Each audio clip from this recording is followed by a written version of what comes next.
जो लोग डाल डाल और पात पात पर भटकते हैं उनको कभी सफलता नहीं, उनको सफलता नहीं मिले। डाल डाल पात पात, आप सर्वत्र दर्शन करो, सर्वत्र प्रणाम करो, सर्वत्र आप जो आपको जो नियम है वो करो।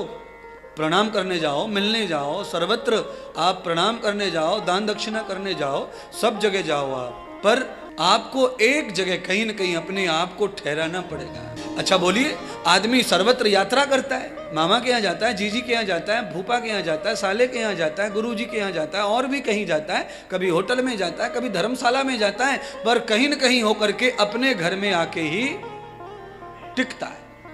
अब घर होटल जैसा नहीं है, घर तो छोटा ही है। होटल बहुत बढ़िया था, पर होटल में हम 10 दिन ही तो रह पाए, पैसा इतना नहीं खर्च कर सकते थे घर में रह करके। पर हम जैसे अपने घर को ज्यादा महिमा मंडित समझते हैं, वैसे ही सब देवों की पूजा करते हुए भी भगवान गणेश क्या कर रहे हैं वो कथा सुनिए।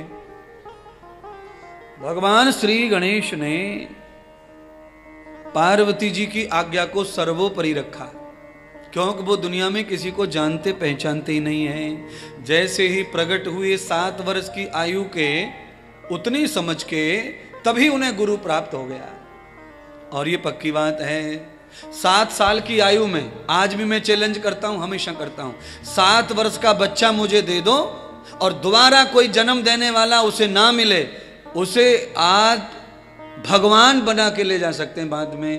केवल आप दो तो सही, पर मुश्किल यह है कि मुझे 7 साल के भी मिले, मुझे 6 साल के भी मिले, मुझे 11 साल के मिले, पर जिन्होंने मुझे दिया उन्होंने उनका संग नहीं छोड़ा, इसीलिए वो गुंडे थे, गुंडे ही वापस चले गए, वो कुछ भी बन पाए, बन नहीं पाए।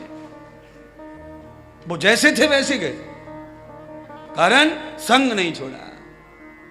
माता पार्वती ने कहा कि मेरे अलावा तेरा कोई दुनिया में, 7 साल का बच्चा भाई मुझे दे दो पैदा करके, और ये लिखित में दे दो कि इसका कोई नहीं है दुनिया में सिवाय इंद्रदेव के।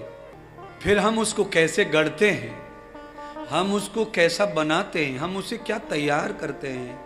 मैं ज़्यादा नहीं कहता, ये पूरा विश्व, ये सारी दुनिया देखती रह जाएगी कि वो क्या है, कौन है, कहाँ से आया, ये निर्माण कैसे हुआ, ये आविष्कार कैसे हुआ। क्योंकि गुरु के हाथ में जो कला होती है वो कला किसी के हाथ में नहीं होती है। गुरु ऐसा निर्माण कर सकता है, पर हमारी बदकिस्मती क्या है, हमें बहुत प्यार मिलता है, हमें समर्पण भी बहुत मिलता है, पर मुश्किल सबसे बड़ी ये है, घर जो कुसंग है वो नहीं छूट रहा किसी का है, कुसंग नहीं छूट रहा है।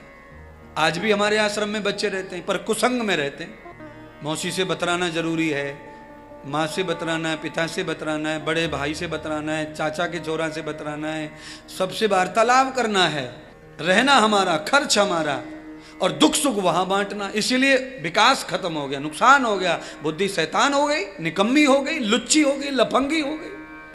जिनके खाएं, जिनका सोएं, जिनके नाम से प्यार पाएं, नाम पाएं, उनके लिए ही मरे, तब जाके विकास होगा, तब उन्नति होगी।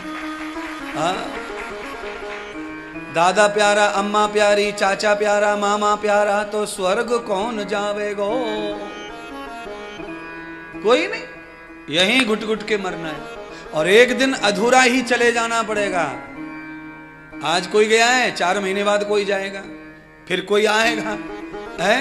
पर बढ़िया बात क्या है, बढ़िया बात यह है कि एक जाता है, इंद्रदेव के यहाँ 5 आते हैं, डबल तिबल आते हैं। ये व्यवस्था परमात्मा की साइकिल है।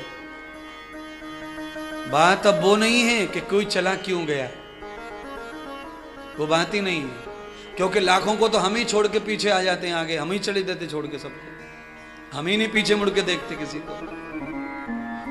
तो छोड़ के जाना या नहीं, बात वो नहीं है, बात ये है कि हमारा ये नुकसान हुआ कैसे, हम अधवर में कैसे फट गए, इसीलिए फंस गए ना। इतने सारे लोगों के बीच में जिएंगे तो आपको हमारा असर नहीं आएगा ना, फिर आपकी चश्मा वही लगेंगे जिन चश्माओं से मुक्ति चाहिए थी, वही चश्मा लगा हुआ है, तो कैसे लाभ प्राप्त होगा।